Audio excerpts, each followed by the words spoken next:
તો આજનો ટોપિક છે સ્થિતિજ ઊર્જા આલેખ.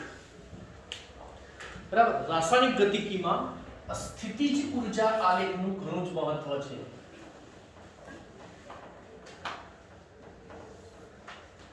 સ્થિતિજ ઊર્જા આલેખ એ સ્થિતિ ઊર્જા અને પ્રક્રિયા અક્ષ વચ્ચે દોરવામાં આવે છે. અને જે બે પ્રક્રિયાઓ છે આપણે ઉષ્માના સંદર્ભમાં કઈ ઉષ્માનું શોષણ થાય તો ઉષ્મા શોષક પ્રક્રિયા અને બીજી છે ઉષ્મા ક્ષેપક પ્રક્રિયા. ઉષ્મા શોષક અને ઉષ્મા ક્ષેપક. બરાબર. આ બંને પ્રક્રિયા માટે આલેખ દોરવામાં આવે છે. તો હવે આલેખ જોઈએ આપણે. તો પહેલા તો ઉષ્મા શોષક પ્રક્રિયા માટેનો આલેખ, જેમાં y અક્ષ પર આપણે લઈશું સ્થિતિ ઊર્જા અને x અક્ષ ઉપર આપણે લઈશું પ્રક્રિયા અક્ષ. બરાબર. ચાલો બધા પદની સમજૂતી મેળવીએ. અહીંયા આપણે લઈશું 0 એટલે આ પ્લસ અને આ માઈનસ થઈ. ઉષ્મા શોષક પ્રક્રિયામાં ઉષ્માનું શોષણ થાય અને શોષણ થાય એટલે એવું કહેવાય કે જેટલી ઉષ્મા શોષાય એનાથી ઓછી મુક્ત થઈ. બરાબર. ધારો કે A2 અને B2 બે પ્રક્રિયક છે અને ઉષ્માનું શોષણ કરીને મેક્સિમમ લેવલ સુધી પહોંચે તો એ જ્યારે સ્થિતિ ઊર્જા મહત્તમ થાય, જે ક્ષણે આ સ્થિતિ ઊર્જા મહત્તમ થાય ત્યારે તમને સક્રિયકૃત સંકીર્ણ મળે. બોલો તો શું મળે? સક્રિયકૃત સંકીર્ણ. સક્રિયકૃત સંકીર્ણ મળે. એટલે A2 અને B2 બે જુદા જુદા અણુ હતા, બંને એકબીજામાં ડોટેડ બંધનો અર્થ ખબર છે ને, અમુક તૂટી રહ્યા છે અને અમુક જોડી રહ્યા છે, એ વચ્ચેની મધ્યવર્તી અવસ્થા. અહીંયા બે એ વચ્ચે બંધ તૂટી રહ્યો છે અને A અને B વચ્ચે બંધ બની રહ્યો છે, તો એવી મધ્યવર્તી અવસ્થા એને આપણે કહીએ છીએ શું કહેવાય? ભૂલી ગયા. સક્રિયકૃત સંકીર્ણ. શું કહેવાય? આ સક્રિયકૃત સંકીર્ણ મહત્તમ સ્થિતિ ઊર્જા ધરાવે, અતિ નિર્બળ બંધ ધરાવે. અતિ નિર્બળ બંધ એટલે જે માત્ર આંદોલનથી તૂટી જાય. બરાબર. અતિ સક્રિય છે, ઝડપી એટલે બહુ જ ઓછા સમય, અને છેલ્લું અતિ અલ્પજીવી છે. અતિ અલ્પજીવી એટલે બહુ જ ઓછો એનો સમય છે, આયુષ્યનો બહુ જ ટૂંકું હોય છે. 4 લાક્ષણિકતા થઈ. ફરીથી અતિ નિર્બળ બંધ, મહત્તમ સ્થિતિ ઊર્જા, અતિ સક્રિય અને અતિ અલ્પજીવી. અતિ અલ્પજીવી, અતિ સક્રિય, મહત્તમ સ્થિતિ ઊર્જા અને અતિ નિર્બળ બંધ ધરાવે. તો આ 4 સક્રિયકૃત સંકીર્ણ થઈ ની લાક્ષણિકતા થઈ. અને ફાઇનલી પછી આ બંને વચ્ચેનો બંધ તૂટી જાય અને તમને નિપજ મળે છે શું? 2AB. બરાબર. હવે ધ્યાનથી જોજો. અહીંયા આ જે ગેપ છે નિપજો અને સક્રિયકૃત સંકીર્ણ વચ્ચેની સ્થિતિ ઊર્જાનો તફાવત, જેને આપણે કહીએ છીએ સક્રિયકરણ ઊર્જા. વેગ અચળાંક પર તાપમાનની અસરમાં પદ હતું ને, K equals A into e raised to minus EA by RT. K equals A into e raised to minus EA upon RT. તો એ જે ગેપનું નામ શું છે? EA. EA એટલે સક્રિયકરણ ઊર્જા, પદાર્થને સક્રિય કરવા માટે આપવી પડતી ઊર્જા, જેને આપણે કહીએ છીએ સક્રિયકરણ ઊર્જા. એટલે જે ન્યૂનતમ ઊર્જા વડે પ્રક્રિયા કરવા સક્ષમ બને એને આપણે કહીએ છીએ સક્રિયકરણ ઊર્જા. તો આ ગેપને આપણે કહીશું EA. આ જે ગેપ છે એને આપણે કહીશું EA ડેશ. બરાબર. એટલે કે સક્રિયકૃત સંકીર્ણની સ્થિતિ ઊર્જા અને નિપજની સ્થિતિ ઊર્જાનો તફાવત. બરાબર. અને આ EA અને EA ડેશ નો જે તફાવત છે એને આપણે કહીશું ડેલ્ટા H. અને યાદ હોય તો 11th માં કંઈક ભણતા હતા કે ઉષ્મા ક્ષેપક પ્રક્રિયામાં ઉષ્મા શોષક પ્રક્રિયા માટે ડેલ્ટા H હંમેશા પ્લસ હોય, જો પ્લસ વાળા રિજિયનમાં મળે છે. કેમ? કેમ કે ડેલ્ટા H એટલે કોનો તફાવત?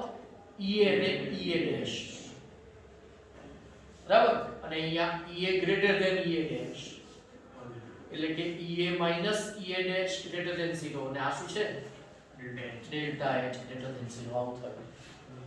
સેમ આવો આલેખ આપણે હવે દોરવાનો છે કોના માટે? ઉષ્માક્ષેપક પ્રક્રિયા માટે. તો ઉષ્માક્ષેપક પ્રક્રિયા માટે આવું કહેવાય કે જો તમે ગ્રાફ ડ્રો કરો, 0 વચ્ચે લખાશે અહીંયા સાઈડ જવામાં છેડા પર લખ્યું છે. એનું કારણ કેમ કે અહીંયા આલેખ આ રીતે બને છે, જેટલી ઉષ્મા ઊર્જા શોષાય એનાથી વધારે મુક્ત થાય. બરાબર, આ રીતે યાદ રાખવાનું. જેટલી ઉષ્મા ઊર્જા શોષાય એનાથી વધારે મુક્ત થાય. બરાબર, આ જે ગેપ છે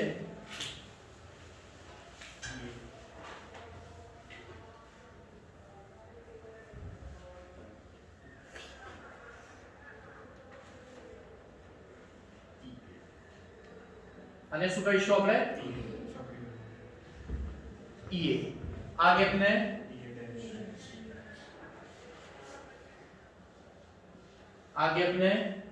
ડેલ્ટા H.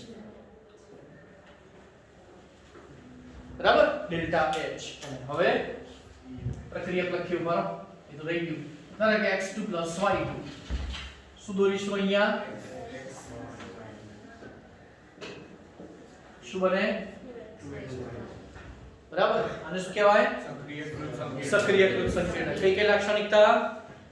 અતિ નિર્બળ બળ, ઊંચી સ્થિતિ ઊર્જા, અતિ સક્રિય, અતિ અલ્પજીવી.